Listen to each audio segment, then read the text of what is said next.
তৃণমূলের পতনের বেশ কয়েকটা কারণ আছে। যেমন চাকরি দুর্নীতির অভিযোগ আছে, অনেক জায়গায় জোর করে চাঁদাবাজি তোলাবাজি করার অভিযোগ আছে, প্রচুর কাটমানির অভিযোগ আছে, বিভিন্ন রকম প্রকল্পতে দুর্নীতি আছে। আর এখানে বুঝতে হবে যে সবথেকে বড় কারণটা হচ্ছে যে নিচু স্তরে যে নেতাগুলো আছে ওদের আশেপাশে, যেমন পঞ্চায়েত লেভেলের যে নেতাগুলো আছে ওদের আশেপাশে যে কর্মীরা ঘোরাঘুরি করে তারাই সরকারি প্রকল্প বেশিরভাগ পেয়ে থাকেন। কিন্তু অনেক মানুষ আছে যারা খেটে খাওয়া মানুষ, ঠিক আছে, যারা দিন আনে দিন খায়, তারা তো আর নেতাদের পিছনে ঘোরাঘুরি করতে পারে না। সেই জন্য তাদেরকেই বঞ্চিত করা হয়। এবং হয়তো একটা গ্রামে দেখবেন যে একটা গ্রামে 1000 ভোটার আছে, ওই 1000 ভোটারের মধ্যে 20% বা 30% অন্য দলকে ভোট দিত, তারাও বঞ্চিত হয়েছে। ঠিক আছে, প্রত্যেক প্রকল্পতে তাদের অনেক বাছবিচার করা হচ্ছে এবং তাদেরকে বঞ্চিত করা হচ্ছে। তাদেরকে বঞ্চিত করা হচ্ছে যেসব খেটে খাওয়া মানুষ দিন আনে দিন খায়, তারা আর কর্মীদের পিছনে ঘুরতে পারে না, তাদের থেকেও কিছু বঞ্চিত মানুষ একত্রিত হয়েছে। প্লাস এখানে ধর্মের সুরসুনি দেওয়া হয়েছে।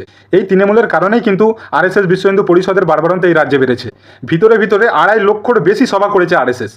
বিজেপি টোটাল ধর্মের রাজনীতি করেছে। অনেক সাধু সন্তদের নিয়ে এসে ঘরে ঘরে গিয়ে মানুষের ব্রেন ওয়াশ করা হয়েছে। ঘরে ঘরে গিয়ে যেভাবে ব্রেন ওয়াশ করা হয়েছে তার কিছু উদাহরণটা শুনুন। এই বাংলা বাংলাদেশ হয়ে যাবে, বাংলায় জিহাদিরা ভরে গেছে, হিন্দুরা সুরক্ষিত নেই, সোশ্যাল মিডিয়ায় কিছু ফেক কমেন্ট ঘুরে বেরোচ্ছিল, সেইগুলো নিয়েই সোশ্যাল মিডিয়ায় অপপ্রচার করা হয়েছে। তার বিরুদ্ধে কিন্তু পুলিশ অ্যাকশন নেয়নি। যদি পুলিশ তার বিরুদ্ধে অ্যাকশন নিত, যারা এইসব সোশ্যাল মিডিয়ায় অপপ্রচার করছে তাদের বিরুদ্ধে যদি অ্যাকশন নিত, তাহলে এটার গড়তো না, একটা ধর্মের বিষয় আসতো না। অপরদিকে বাংলাদেশে কিছু হলে সেটা এ রাজ্যে তুলে ধরা হচ্ছে, সেদিকেও আমাদের রাজ্য সরকারের খেয়াল ছিল না, অথচ রাজ্য সরকার পুলিশ মন্ত্রীর পদে তিনি বসেছিলেন। অপরদিকে SIR হয়েছিল, SIR-এর মধ্যে যে 28 লক্ষ মানুষের নাম বাদ গেছে, পার্সেন্টেজ হিসাব করলে টোটাল 12%-এর কাছাকাছি হবে। সেই 12%-এর যে ভোটার ছিল তাদের মধ্যে বেশিরভাগই মুসলিম।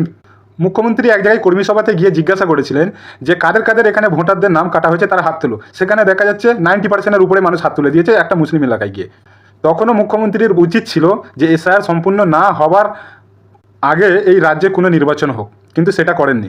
অপরদিকে মুসলিমদের একটা চেনা পরিচিত আইকন হয়ে উঠেছিল মোফাক্কারুল ইসলাম।